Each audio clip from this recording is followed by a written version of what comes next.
Well, we're disappointed. Congratulations to Carolina. Was not our best day. Was their best day. They played really well. Hit a lot of shots early. Gave themselves a lot of confidence.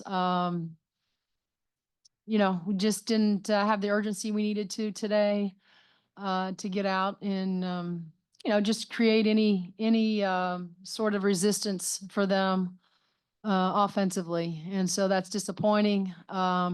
And then we couldn't get anything really, no rhythm offensively. Give them a lot of credit. They were very physical with us.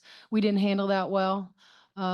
Teams that have been like that with us, I think about Harvard, really physical with us. Carolina, again, very physical with us. And we're just not responding, not handling ourselves in those scenarios well enough right now. And so big area that we have to improve on and get better. So, we're disappointed, really happy with the way, our kids battled the first two games to get themselves in the championship game, but really disappointed for all of us. I just know that we're much better basketball team than we played like today.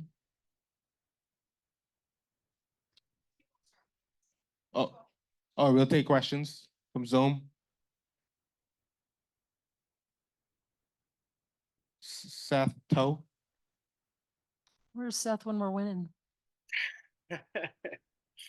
I'm still there when you're winning, Coach. Okay. Teri, you talked plenty about how it's taken your team some time to gel and figure things out this year, and how that led to the slow start. How tough is it for a group that went through that and is still going through that to then lose a player like Sydney and have to adjust now too? I think we've had to from the beginning. It's been tough because we haven't played with what we thought our full roster was going to look like. Haven't had Lene Beaumont, didn't have Lexi until we arrived here in the Bahamas. And now we're out a pretty significant player in Sid Parrish, who's one of our leaders, our more vocal player, experienced.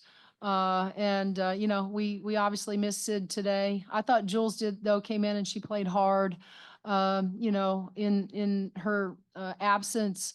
But yeah, again, it's going to be another adjustment period because we don't know how much longer, Sid's going to be out. But, we'll have to get back to Bloomington and start to figure out how we can move our pieces around and how we can, put a five on the floor that can hopefully gel quicker, than we've been able to.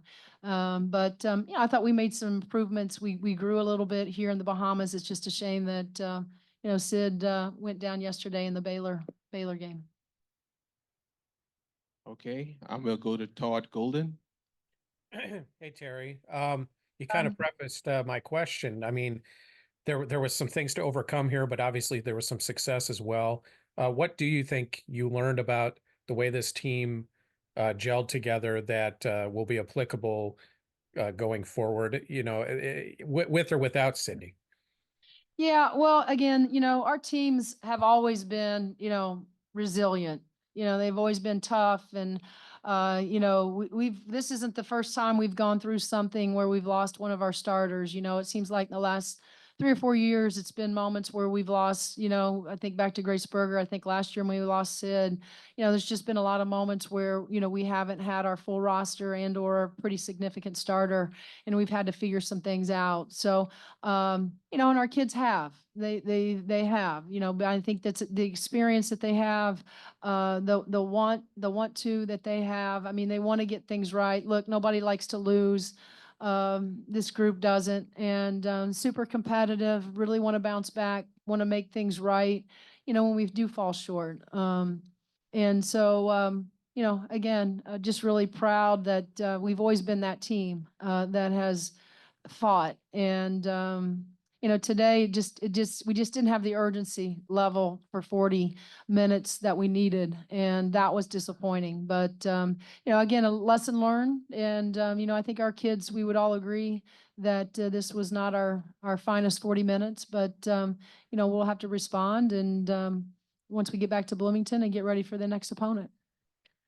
Any final questions from Zoom? Okay, one more from Seth.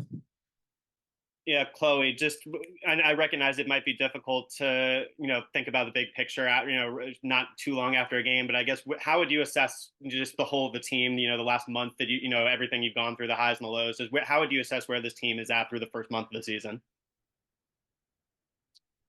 I mean, with a game like that, you come in, first 2 wins, great. Baylor was a great team, Columbia was a great team, and then we get hype and we're ready for North Carolina, and then it's just that wasn't us today. That wasn't us at all, and I take full responsibility as one of our leaders because I can't allow that to happen. And the coaches, they can get on us all they want and hype us up and keep us positive, but at the end of the day, it's got to be on us as players to get it together. Okay, if there are no other